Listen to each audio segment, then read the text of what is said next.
flyer and what's not as well. So, and what they're prepared to back.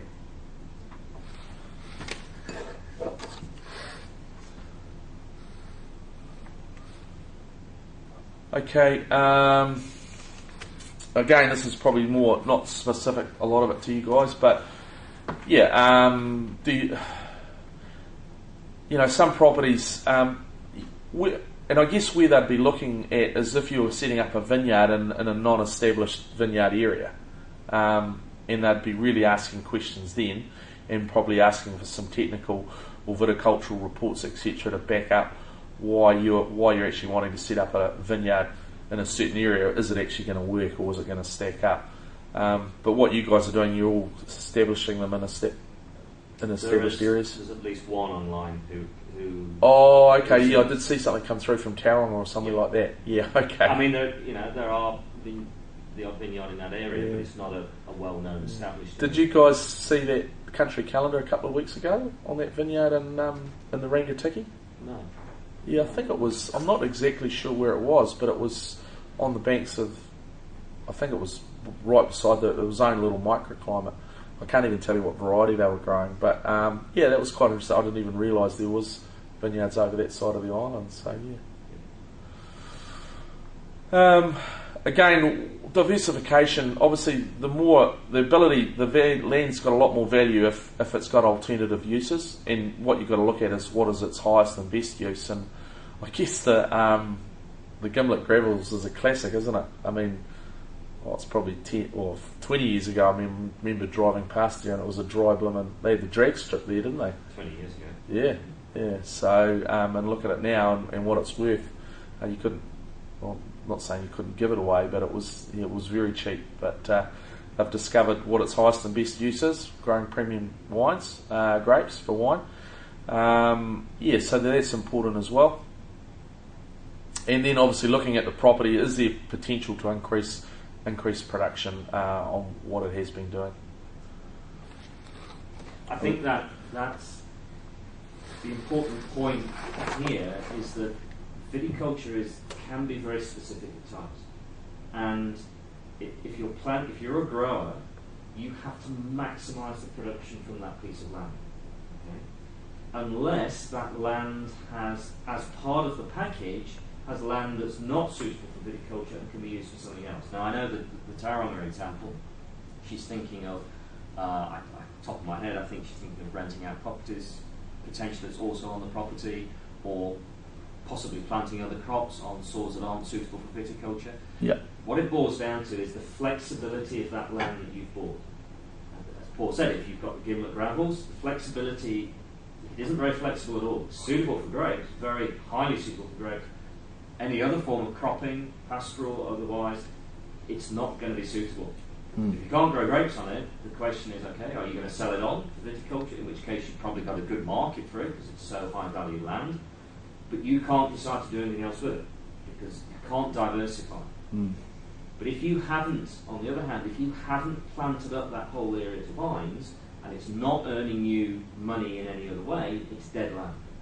Okay, so with viticulture and being a grower, you have to maximise the output from that land. Will a bank come out to you and say, let's say I have 10 hectares. Yep. And I'm planning on 8. Will they turn around and say, well, what are you going to do with the other 2 hectares? You're going to let it sit there or what? It's just, are they going to demand that you...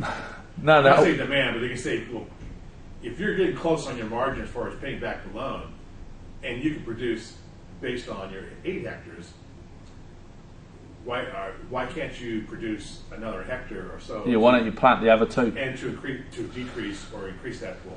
If you're getting near the margins, and it's obvious that you should be utilising everything, well, they would be suggesting that. Having said that, bankers have to be careful in terms of what we call lender liability, in that if they say, oh yeah, you should, we'll lend you X amount more to develop more, and then it all turns tits up. Basically, they can be in the gun, and I think there are some. Well, it's kept pretty quiet, but I think there has been some legal action against that, where banks have actually sort of gone in and encouraged them to borrow more and expand and develop a lot quicker. So they treat a fine line there. And I know in the States it's quite common, lender liability. And yeah, there is a bit happening over here, I understand, but it's kept pretty hush-hush. Yeah. Well, the States, if you borrow on land, you would go to a bank and they'll have an outside reviewer of your land. Yeah. So what they do, they subcontract that liability to someone else. Yeah. And then they will make the assessment, okay, even though we're subcontractors, basically we're nothing to do with the bank. Yeah. We'll send it out and they give you a viable how you think you can increase your income. Yeah. But then that information is sent to the bank. Yeah. More so here, the guys that are out there make all those calls. But I know when you're getting when you're getting out of the areas of your expertise, and that's when they will probably want somebody independent to come in there. But the normal, what I would call your run-of-your-mill sort of pastoral farming, dairy farming, all those sorts of things, the banker, the guy there, he's qualified enough and experienced enough to make those calls himself. But when you're getting into specialised stuff, then that's when the bank will say, well, hey, I think you need to get an independent assessment on this. Yep. Okay. Security, I guess that's, at the end of the day, what you'll find is that banks will lend, if it's well secured, and your business is going to be well secured because you own, in theory, you own the land, you don't have any borrowings where you haven't had to borrow against that. You're well secured. What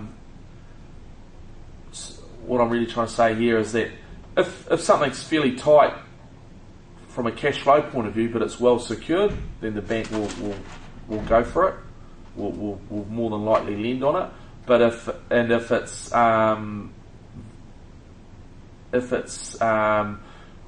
shows a really good return, but the security's tight, then the bank will go for it, but it still has to fit within certain margins there.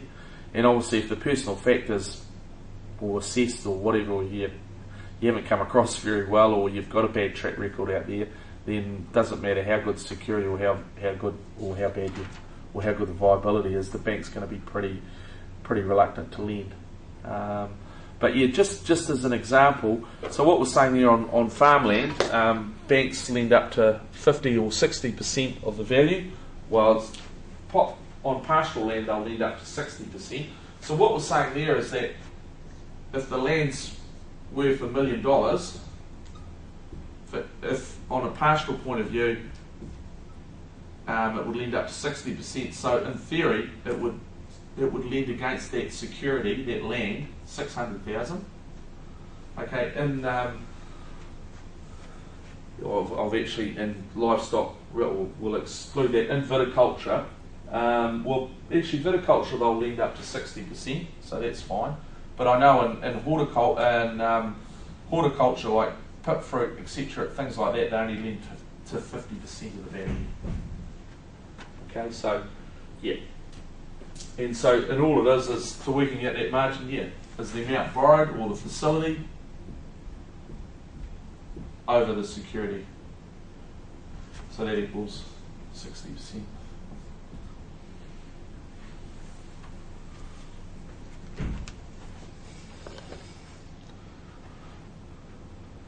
And the main reason for that, Paul, is that if everything goes wrong and they're left holding a property security,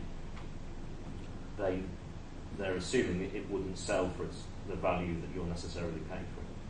Yeah. So they've built some margin in there, and what I guess to look at those is quite good, because residential they'll actually go up to 90%. Although the Reserve Bank's putting in some measures in there to try and take the heat out of the property market. But what do you think Why do you think a bank would be prepared to lend up to 80 or say up to 90% on a residential property, as opposed to only 60 or 60% on a viticultural property? Well, it's less land, plus got a house, and people need them. Yep, and that's right. I mean, a house, it's the last thing that people will want to walk away from, and again, because the bank's built up that sort of intellectual property and that experience that they've got, they'd look through their book and they'd know when they lose money on loans, they lose very little in residential, but in businesses as a whole, they lose X amount, a lot more, or not a lot, but they still proportionally compared to residential, they lose a lot more. And I'd have to say banks, and I don't think it wouldn't have changed with the likes of Power 2 and things like that have tipped up and gone, that have the losses that banks have. But I know when I was banking, a quote that our credit guys would constantly remind us of was that of the lending book that we had in rural, probably 80% of it was in sheep and beef, or 50% in sheep and beef, and 30 or 40% in dairy. I'm talking just in the Hawke's Bay. In other areas it's different. And 10% of it was in horticulture. So that was the percentage of our book that we had. But in terms of losses that the bank had written off, where they'd lent somebody $1 million, and when they sold them up, etc., they only got 800,000 back, or even less. 50% or 60% of the losses was in the horticultural, and not so much. I'm saying horticulture, which would include viticulture, but in that industry. So, hence why banks are only reluctant to lend to 50 or 60% on horticultural land, because the majority of their losses have come from there. If you have 10 hectares, 100,000 hectares, so you got $10 million. I'm just throwing some shit. Yeah. And then I want to borrow $5 million to put construction costs into it. So basically, I have $5 million left in equity in the land. Is that what they're going to base the 50% to 60% on? Is that last $5 million? See what I mean? No. So what you're saying, it's a good question. So to clarify that, so what you're saying is you've got a block here of. Always nice to talk big numbers, isn't it? But you've got a business that's worth, or a property that's worth 10 million. Yeah. Yeah, and you. What are you saying? You're saying that borrow $5 million. You want to borrow $5 million? Yeah. Now they base the rural land price on the fact that I'm using the $500,000 or $5 million. $5 million as securable equity, and that what they charge you percentile. That's only they're going to allow you a certain amount of that last $5 million left over. No. Have you already borrowed the $5 million and you want to borrow some more? No. I'm just going to go and borrow. I own the property. Yeah, and you're going to borrow against that $5 million. Yeah. Well, and it's only part of it, but from a security point of view, if it's worth $10 million, then the bank could lend you or advance you $5 million. Okay, and so that 50, that's based on that. Yes. Yeah. So it's not. Well, they don't then look at that and then base. Yeah. So that's the 50%. Yeah. That's the 50%. Okay. That's what they're competing. But the big thing is that they want to make sure that you can pay it back, and that's what you've got to prove. But people do that in terms of they borrow against the equity, what we call against the business. The business here might not be able to service that $5 million, but what they're investing or what they're using that $5 million for, not just to go away on a holiday and have a great time. Whatever they're looking at, they would look at what that business is that they're investing in it, and can that business service that $5 million of loan. So it's just leveraging the equity. And hey, that's what people do in businesses all the time. They have their house and they've got it, maybe most of it paid off, and it's worth $300,000 or $400,000. Then they borrow X amount of that to put into the business or the business that they're going to buy. Yeah. And how much can you borrow against your personal income? Is it no more than 30%? Yeah, it depends how much you earn. If you're earning only, not only, but if you're earning sort of, depending on your income, you've got fixed amount of costs. Right. But 30% is a pretty good guide. Okay. Yeah. But again, and more, and since the GFC, banks have got quite careful, or that you've actually got to present a budget, even a personal budget of what all your outgoings are, And if you've been banking with them a while, they actually look. They've got software, etc., that looks through your accounts and sees, well, what are you sort of spending. Is this a good time for a break? Or? Yeah, I was just going to say, yes, it is a good time. Yeah. Good idea. I might just have another cup of coffee, I think.